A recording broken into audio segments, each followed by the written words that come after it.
Araw, punta ako sa tindahan ni Aling Nena para bumili ng suka.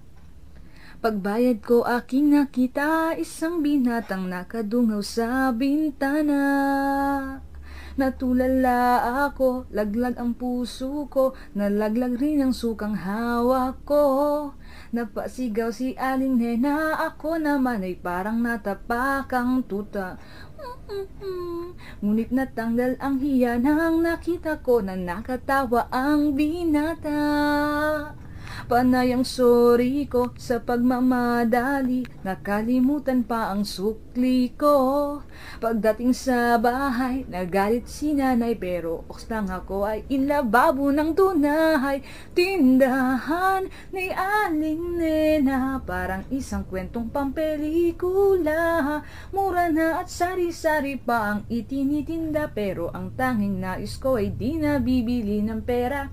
Punta ako sa tindahan kinabukasan para makipagkilala. Ngunit sabi ni Aling Nena, habang maagay wag na raw akong umasa.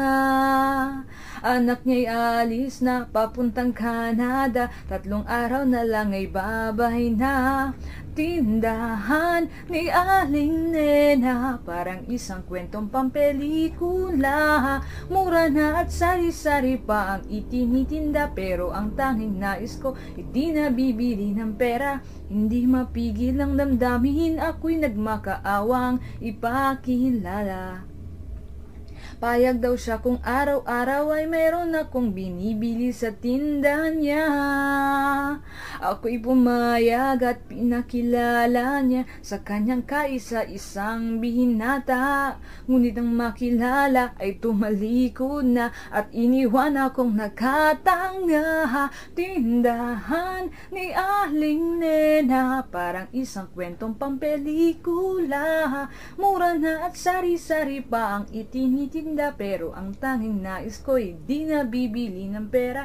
Tindahan ni Aling Nena, dito na uubos ang aking pera. Araw-araw ay naghihintay, o Aling Nena, please naman maawa ka.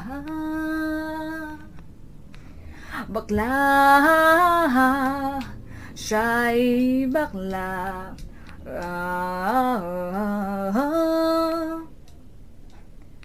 Bakla, binata niya'y bakla.